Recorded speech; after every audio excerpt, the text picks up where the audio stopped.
darling, you know that I want things to go our way.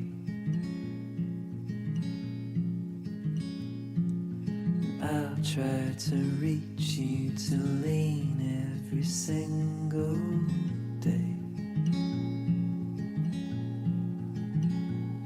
I wanna be somebody that you wanna love. Don't wanna reach far another, wanna color your world.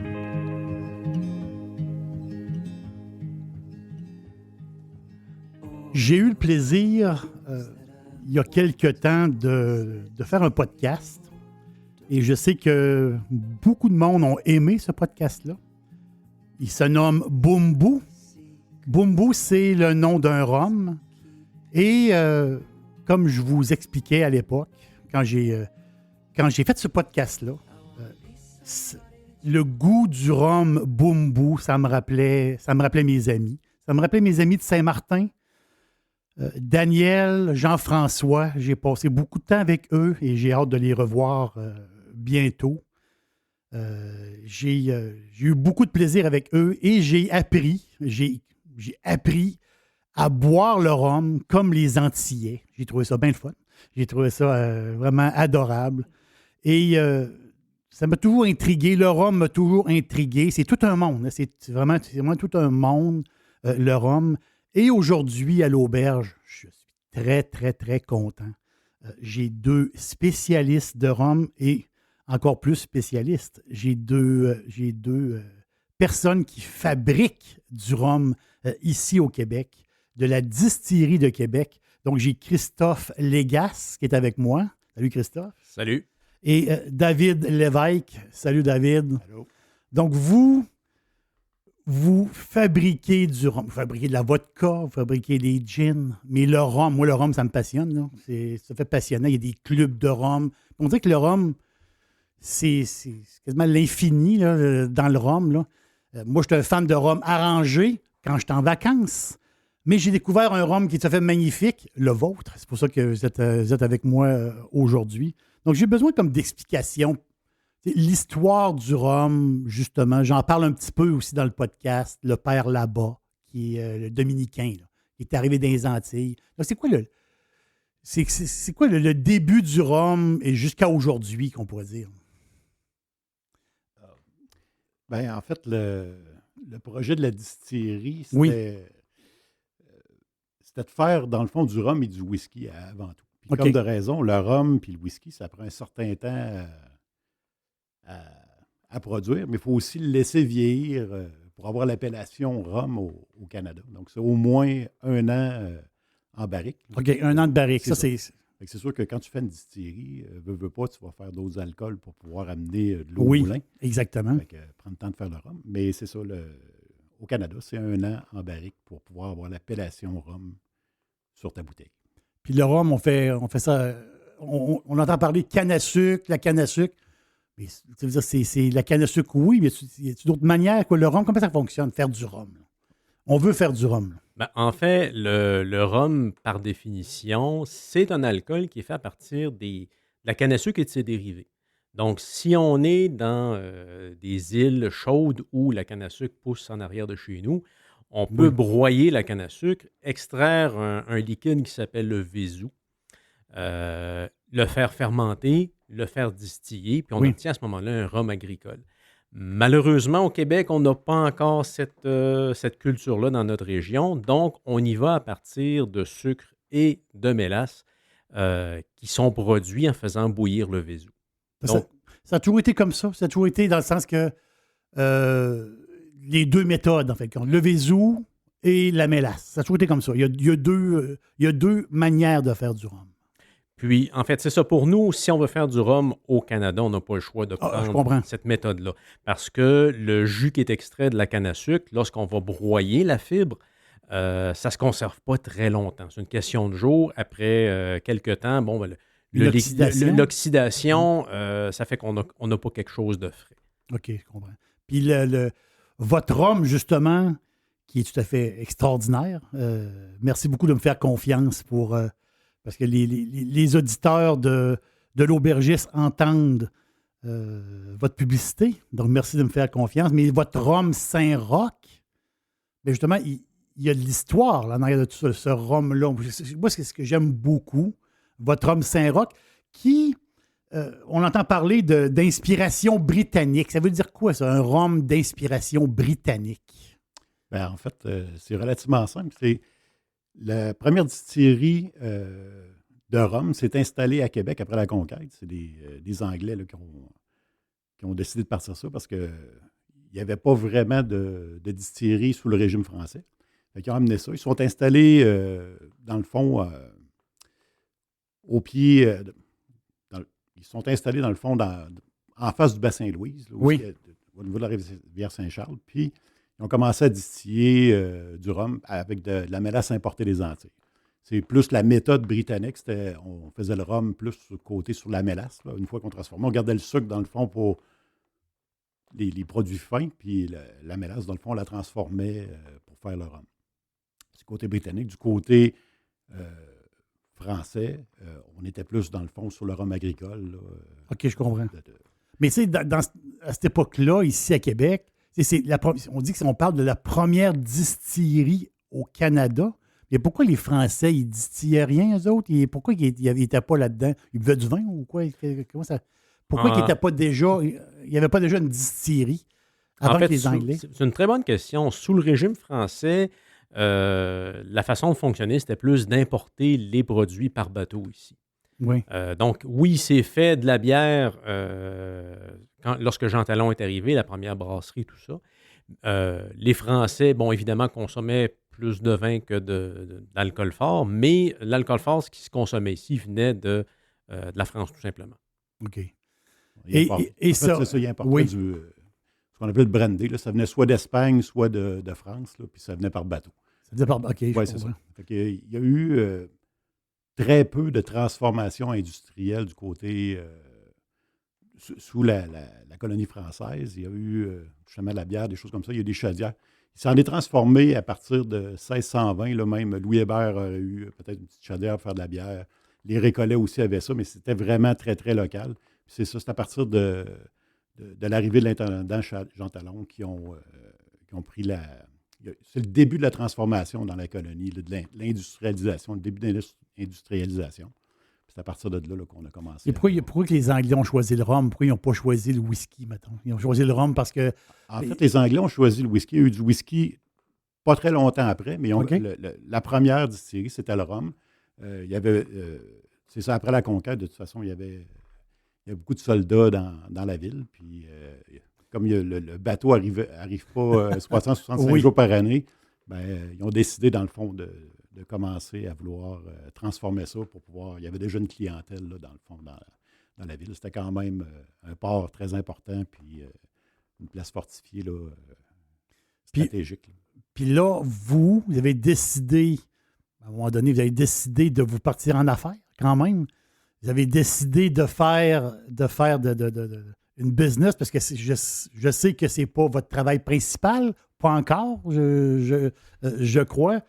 L'idée de partir une distillerie, donc votre distillerie, elle a quel âge? Ça a commencé il y a quoi, quelques 5-6 ans à peu près, grosso modo? En fait, on souligne cette année notre 5e anniversaire. On a Bravo. Pris pied, merci. Oui. On a pris pied dans le parc industriel de Charlesbourg en 2016. 2016, déjà 2016. Après 3 ans de planification intense. Donc, ça, c'est intéressant. Là. Planification veut dire quoi? Là, tu dis, moi, je veux être distillateur. Je veux faire des alcools. Oui. C'est un métier, là. On ne l'apprend pas juste dans un livre. Je sais pas, on l'apprend où? On fait quoi?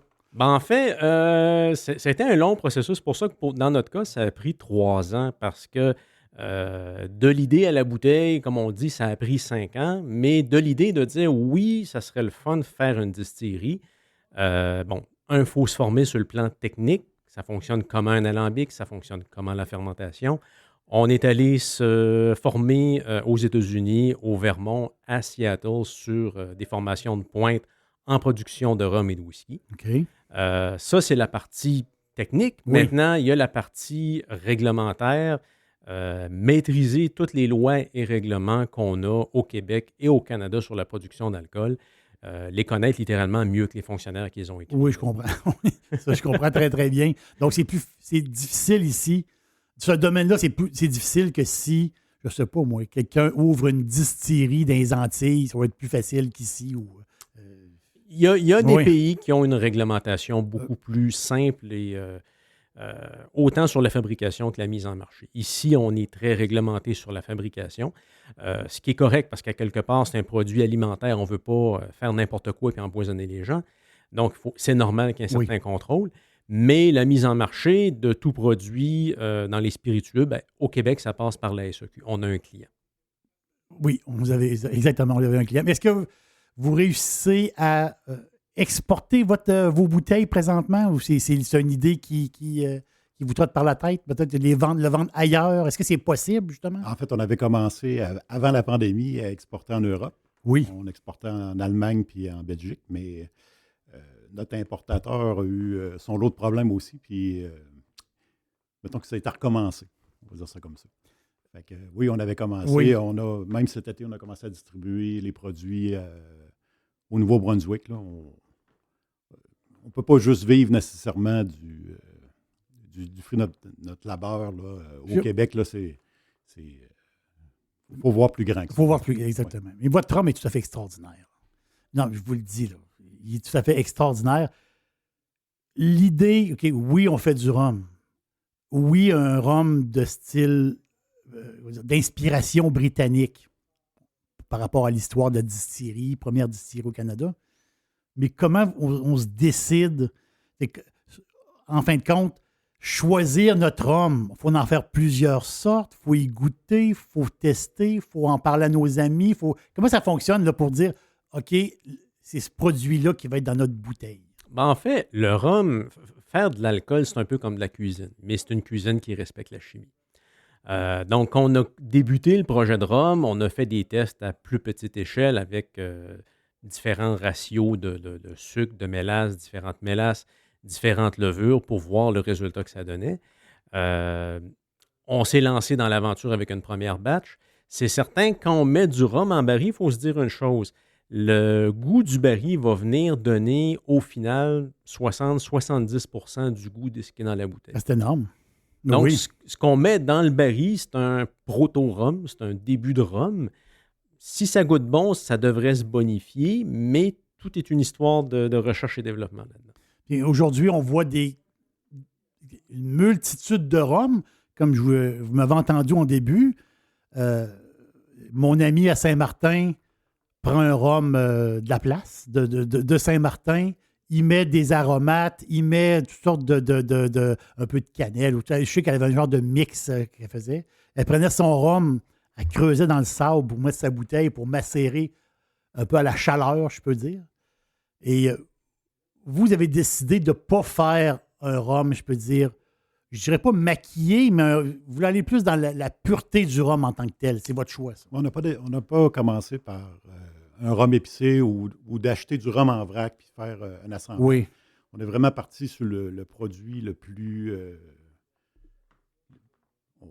comment je dirais, le plus franc possible. Le plus franc possible. Ouais, c'est ça. Exactement. Essayer d'avoir quelque chose là, qui était vraiment authentique là, puis qui n'avait pas rien d'ajouté. Là. C'est vraiment notre rhum qui est distillé, qu'on a amené on a fait voyager en baril, puis on l'a amené à quelque part. Là. Donc, pour faire une image du point de vue technique, là, on sait qu'il va s'apprendre de la canne à sucre. Donc, qu'est-ce que vous faites?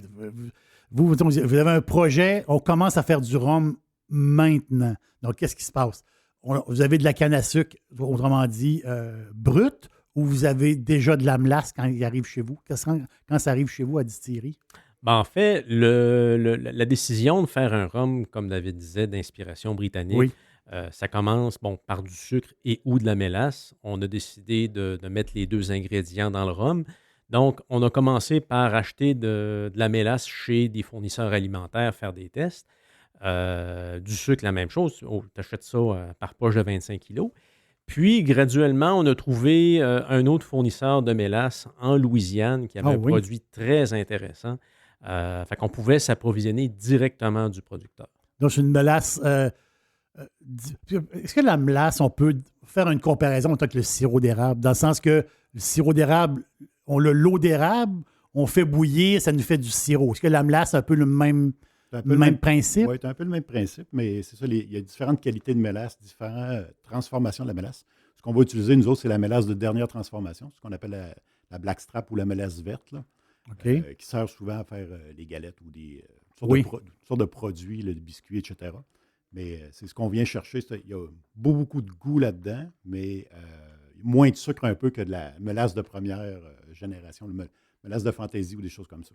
Mais c'est volontaire qu'on soit allé comme ça, là. Il y a toujours une question économique, une question de profil. Puis, effectivement, tu vas goûter de la mélasse dans différents pays, puis ça ne goûte pas du tout la même chose. Il y a vraiment beaucoup de variétés.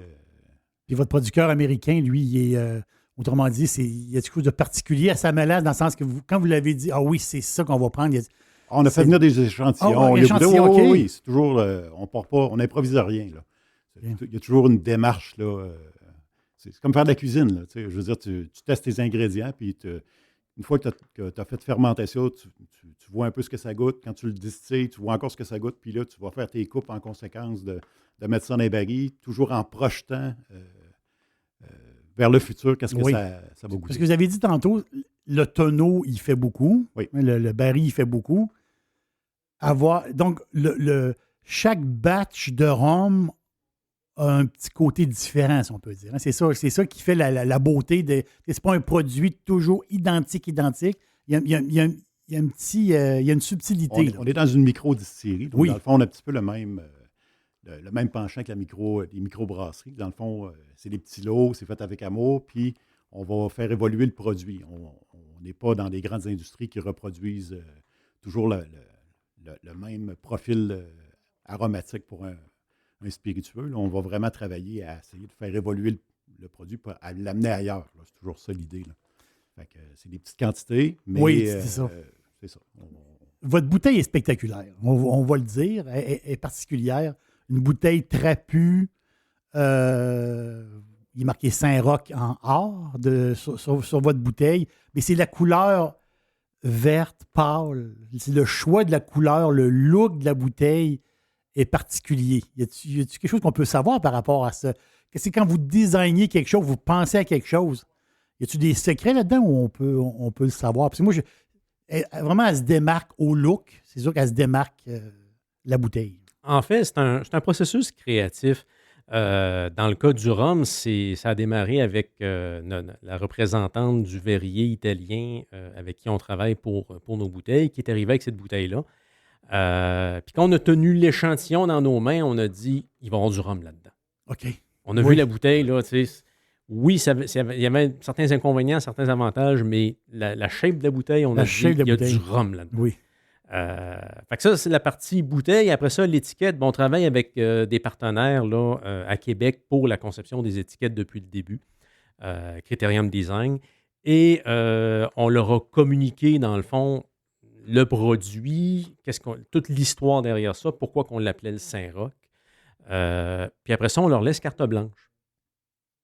Fait que c'est la beauté. C'est la beauté. C'est pour ça qu'on aime travailler avec ces gens-là, c'est que on est sur la même longueur d'onde. Eux, ils absorbent, dans le fond, la vision derrière le produit. On leur fait confiance, puis ils nous arrivent avec des options de couleurs, des choses comme ça, ultimement. Mais on n'est pas là pour s'ostiner. Quand ils nous présentent le résultat de leur travail, on a dit « OK, c'est vraiment super ». Puis là, quand l'étiquette existe, là, le produit, vraiment, il commence à se concrétiser. J'adore le nom. On parle du Saint-Roch pour le rhum. On parle de Cap Diamant pour la vodka. On parle du Très Carré pour le gin et le gin vieux, qui est tout à fait magnifique, ça n'a pas de sens. Là. J'ai passé quelques bouteilles à des amis, ils ont été assez impressionnés, des buveurs de whisky, qui ont été assez impressionnés par votre gin vieux. Et le choix, justement, c'est très Québec, hein, on le voit. Cap Diamant, Saint-Roch, Très Carré. Moi, j'étais un gars de Charlebourg, donc Très Carré. J'étais allé à l'école dans le Très Carré. Donc, ça dit beaucoup pour moi. Donc, c'est magnifique le choix. Votre idée de départ d'être ensemble, de faire quelque chose, mais l'idée de faire ça très... les racines, très Québec. C'est formidable, cette idée-là. Ben, l'idée, c'était ça. C'est derrière la distillerie de Québec, c'était de faire rayonner tout ce savoir-faire-là. On a toute une histoire au niveau de l'alcool, là, depuis la fondation de la ville jusqu'à maintenant. Puis c'est un peu de mettre ça en valeur dans les produits, puis de mettre en valeur, dans le fond, la région de Québec, puis son tourisme, son savoir-faire, son histoire. Ça fait que pour nous autres, là, c'était vraiment quelque chose qui était... qui allait de soi. Qui allait de soi, Ouais. exactement. Ben, je vous remercie beaucoup d'être passé à l'auberge et je pense qu'on va prendre un rhum. Ça se peut-tu? On va se prendre un petit rhum. On va le prendre brut comme ça. Pas de glace, rien. Je le prends comme ça. Il est il est magnifique. Puis on peut découvrir aussi vos alcools. Donc, Distillerie de Québec, la Distillerie de Québec, qui est tout à fait extraordinaire. Et je vous remercie aussi de faire confiance à l'aubergiste pour... puis je pense qu'on va faire un beau tour ensemble. Puis je vous dis, le rhum, j'ai adoré votre rhum, qui est vraiment... j'en bois toutes les semaines, fait que je l'adore. Et merci beaucoup, Christophe. Merci beaucoup, David. Puis je vous invite à boire un bon rhum. Puis on se revoit bientôt.